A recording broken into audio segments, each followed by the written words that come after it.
Welcome back. What can I do for you? He's a butcher. Believe me, I know the godless fire that burns in his heart. I've been burned by it myself. He's not the kind to let his subordinates do all the killing. No, he likes to have a hand in it, that spear of his. He's fashioned himself an abomination before the eyes of the Lord. I'm happy to serve as an instrument of divine justice.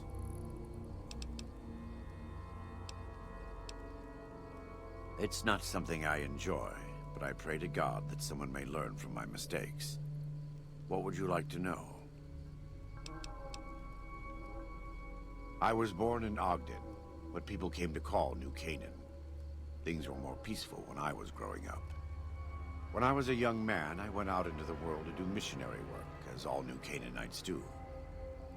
I traveled along the Long 15 and followed 89 south into Arizona. Along the way, I met two men from a group called the Followers of the Apocalypse.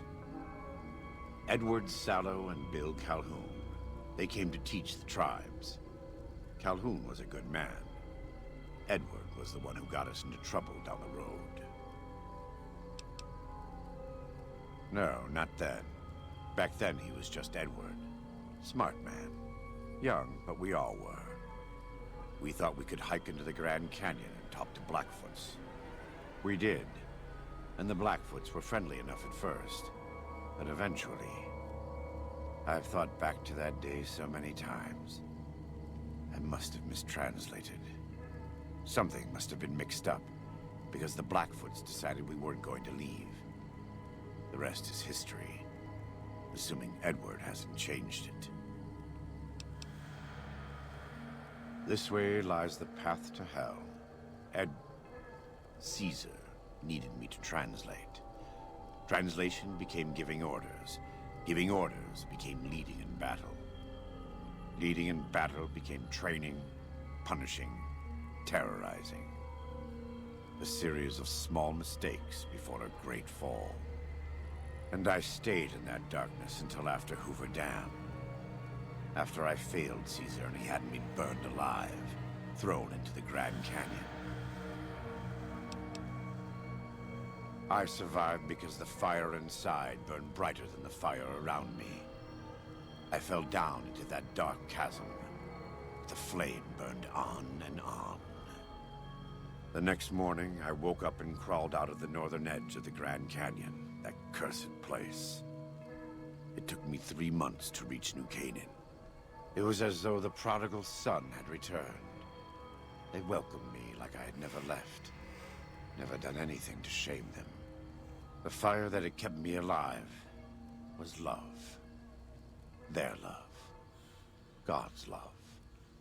I will never be able to repay the debt I owe to them, but I must try. It's not something... You are kind to offer, but no, there's nothing you can do. We don't use chems, but I learned long ago that I'm immune to their effects. It never stops burning. My skin. Every day I have to unwind the bandages and replace them with fresh ones. Exposing my body to the air is like living through it again.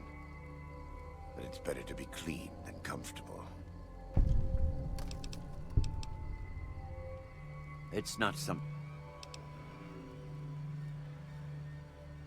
I try not to involve myself with matters of the Mojave anymore. All I know is from before the Battle of Hoover Dam.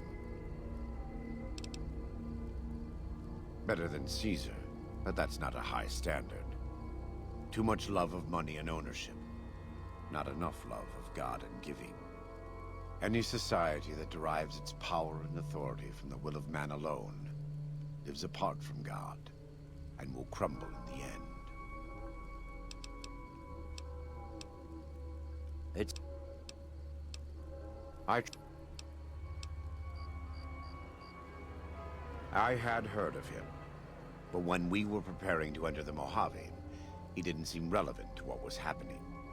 From what I've learned since Hoover Dam, he handled the Mojave tribes in a fashion not entirely dissimilar from Caesar. It's too bad.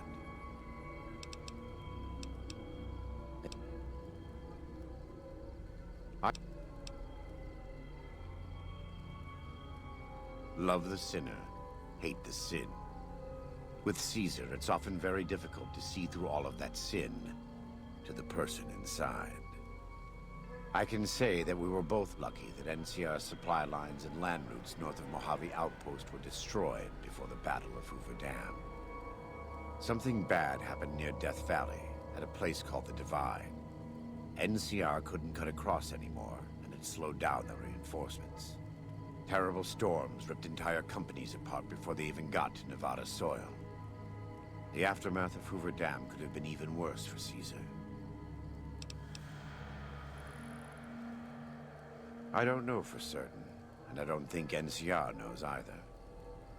Whatever happened at the Divide was too much for them to handle. Our Frumentari told us what they saw. Only fools and madmen would march into a place like that.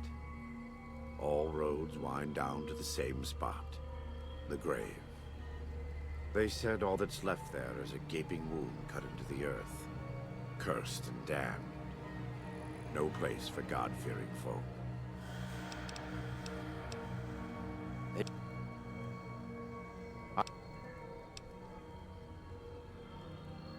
Something terrible. Not all of them, but they couldn't take 127 North to get around the mountains. As if Death Valley weren't enough, they had the Divide and Big Empty to deal with. From what the Legion's explorers reported, the Big Empty may as well have been a wall to any living thing approaching it. God be with you.